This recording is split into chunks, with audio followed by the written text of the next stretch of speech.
Centrifugal ಪಂಪಿನ ತತ್ವವನ್ನು ತಿಳಿದುಕೊಳ್ಳುವ ಈ ಮಳೆಯ ಪ್ರಯೋಗ ಮಾಡುವ. ಇದಕ್ಕಾಗಿ ಒಂದು ಕೊಳವೆ, ದಾರ, ಚೆಂಡು ಹಾಗೂ ಬ್ಯಾಟ್ರಿ ಸೆಲ್ ಬೇಕಾಗುವುದು. ಚೆಂಡನ್ನು ಎದ್ದಿದಾಗ ಈ ಭಾರವನ್ನು ನಮಗೆ ಎತ್ತಲಿಕ್ಕೆ ಬರುವುದು. ಆದರೆ ಅದನ್ನು ತಿರುಗಿಸುತ್ತಾ ಹೋದಂತೆ ಈ ಚಿಕ್ಕ ಚೆಂಡು ಕೂಡ ಈ ಭಾರವಾದ ಸೆಲ್ಲನ್ನು ಎತ್ತುವುದು. ಇದು ಸೆಂಟ್ರಿಫ್ಯೂಗಲದ ಬಲ. ಮತ್ತೊಮ್ಮೆ ಈ ಪ್ರಯೋಗವನ್ನು ನೋಡಿ. ಈಗ ನೀವು ಒಂದು ಬಾಟಲಿ ಹಾಗೂ ನೀರು ತುಂಬಿದ ಹೂಜೆ ಹಾಗೂ ಒಂದು ಮೆತ್ತಗಿನ ಟ್ಯೂಬ್, 1 ಮೀಟರ್ ಟ್ಯೂಬನ್ನು ತೆಗೆದುಕೊಳ್ಳಿ.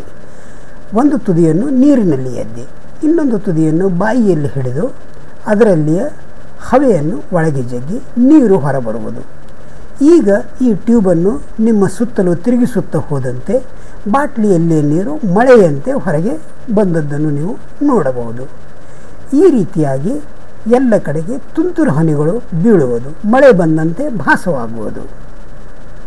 ನೀರು ಮುಗಿಯುವವರೆಗೆ ಈ ಮಳೆ ಬರುವುದು. ಇದನ್ನು ಚಿಕ್ಕ ಮಕ್ಕಳಿಗೆ ಬಹಳ ಮೋಜಿನ ಸಂಗತಿ. ಚಿಕ್ಕ ಮಕ್ಕಳು ಬೇಸಿಗೆ ಕಾಲದಲ್ಲಿ ತಂಪಾಗಲೆಂದು ಈ ನೀರಿನ ಆಟವನ್ನು ಆಡುವರು. ಮಳೆ ಬಂದಂತೆ ಇದು ನಿಮಗೆ ಕಾಣಿಸುತ್ತದೆ. ಮಕ್ಕಳಿಗೆ ಇದು ಒಂದು ಮೋಜು.